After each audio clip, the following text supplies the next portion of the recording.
और अब बात पश्चिम बंगाल की, जहां एसआईआर को लेकर ममता बनर्जी का क्रोध और चुनाव आयोग से विरोध दोनों जारी है।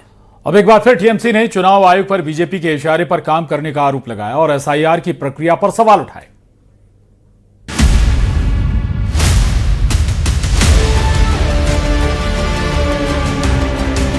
पिछले 47 दिनों में 5वां मौका है जब एसआईआर को लेकर टीएमसी का प्रतिनिधिमंडल चुनाव आयोग का आमना सामना हो रहा है। इस मुलाकात में टीएमसी चुनाव आयोग से 3 आरोपों के बारे में शिकायत करेगी। टीएमसी का पहला आरोप, बड़ी संख्या में जिंदा मतदाताओं को मतदाता सूची में मृत घोषित कर दिया जा रहा है।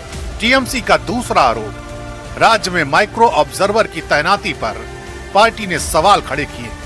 टीएमसी का तीसरा आरोप, बीजेपी नेताओं की गाड़ियों में बड़ी संख्या में फॉर्म 7 मिल रहे हैं जो वोटर डिलीशन से जुड़े होते हैं।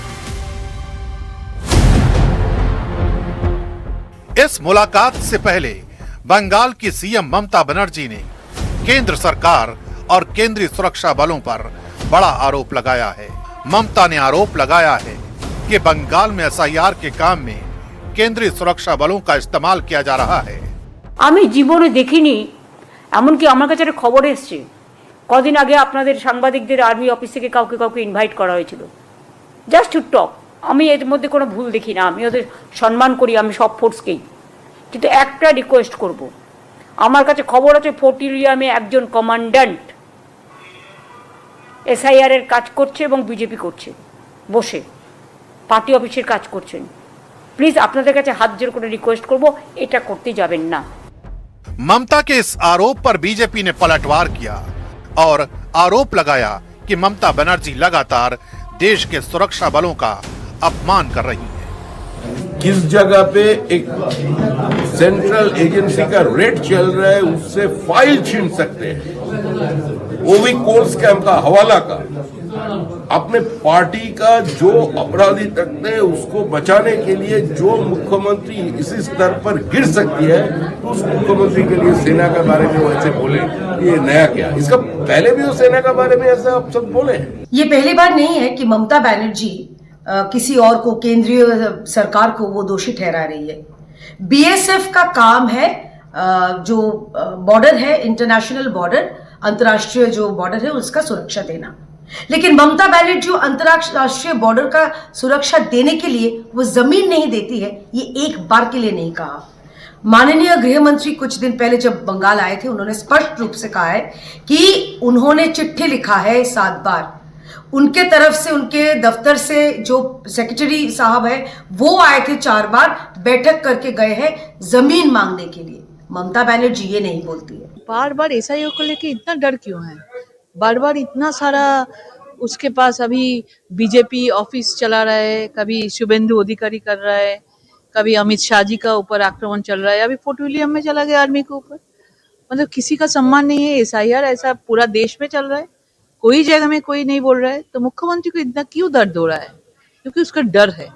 इस टाइम में एसआईआर में जो लोग 58 लोगों का नाम बात गया है, क्योंकि 40 लाख का तो आसपास में हम लोग का डिफरेंस था, वो तो हम लोग कवर हो गया, 58 लाख हो गया, तो जीतने का भी कुछ रास्ता है ही नहीं, इसलिए ये सब बोल रहा है। बंगाल में एसआईआर के ऐलान के पहले से ही ममता बनर्जी सरकार उसके विरोध में है और एसआईआर को लेकर केंद्र और बीजेपी पर आए दिन तरह तरह के आरोप लगाती रहती है। और अब बात चीन की, जिसके मुद्दे पर कांग्रेस में 2 फाड़ हो गया है और कांग्रेस के 2 विभाग आमने सामने आ गए। पूरी खबर क्या है इस रिपोर्ट में आपको दिखाते हैं।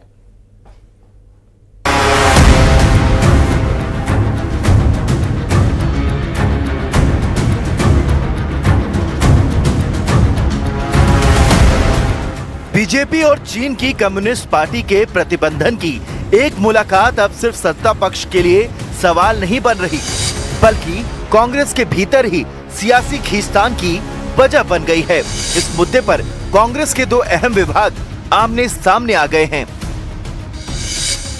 पार्टी के मीडिया विभाग और विदेश विभाग के बीच मतभेद खुलकर सामने आ गए हैं। सूत्रों के मुताबिक विदेशी विभाग के प्रमुख और वरिष्ठ नेता सलमान खुर्शीद ने मीडिया विभाग के प्रमुख पवन खेड़ा की शिकायत सीधे पार्टी आला कमान से की है। सलमान खुर्शीद कांग्रेस के विदेश विभाग के अध्यक्ष हैं और उनकी नाराजगी की वजह है पवन खेड़ा द्वारा चीनी प्रतिनिधिमंडल के बीजेपी नेताओं से मुलाकात पर सार्वजनिक सवाल खड़े करना। सलमान खुर्शीद का मानना है कि ये परंपरा रही है, चीनी डेलीगेशन हिंदुस्तान की पॉलिटिकल पार्टियों से मिलता ही है।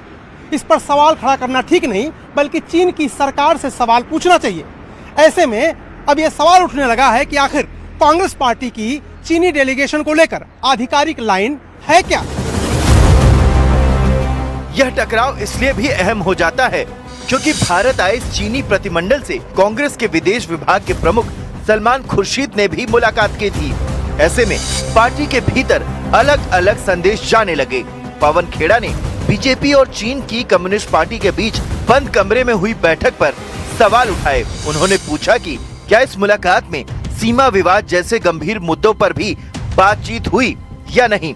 दूसरी ओर सूत्रों के मुताबिक सलमान खुर्शीद का मानना है कि राजनीतिक दलों के बीच ऐसी मुलाकातें गुडविल जेस्चर होती हैं और कूटनीतिक परंपरा का हिस्सा मानी जाती हैं। उनका तर्क है कि चीनी प्रतिनिधि।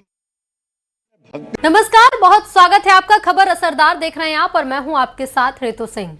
मैं हूं आपके साथ प्रशांत कटारे और सबसे पहले बात जमीयते उलेमाए हिंद की।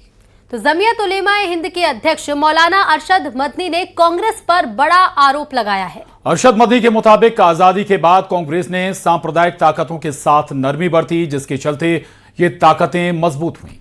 अगर 1948 में महात्मा गांधी की हत्या के बाद उन्हें कुचल दिया जाता तो देश बर्बाद नहीं होता। ऐसे में सवाल यह है कि क्या मदनी के मुताबिक देश में कांग्रेस ने नफरत का बीज बोया।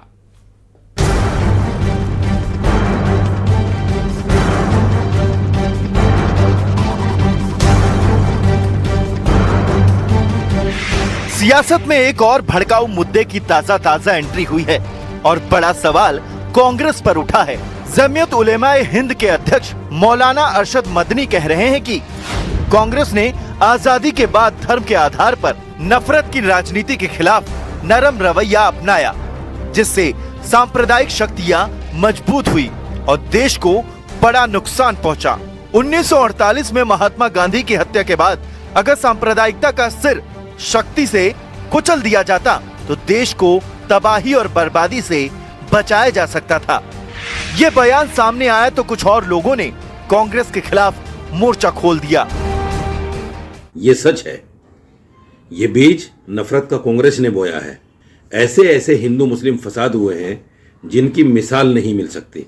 ये सब कांग्रेस के जमाने में हुआ है। सांता क्लॉज को तोड़ना, आज जो लोग कह रहे हैं कि हिंदुस्तान में रहना है तो जय श्री राम कहना है, शायद ये चीजें ना होती। ये सब कांग्रेस की देन है। लेकिन सियासत का नजारा ऐसा है कि इस सियासत में कोई पीछे नहीं है। राज ठाकरे उत्तर भारतीयों के खिलाफ आग उगल रहे हैं। नीतीश राणे हिंदुत्व की ताल ठोक रहे हैं। ओवैसी को हिजाबन पीएम चाहिए और डीएमके सांसद दयानिधि मारन बंटवारे की लकीर को और आगे ले गए।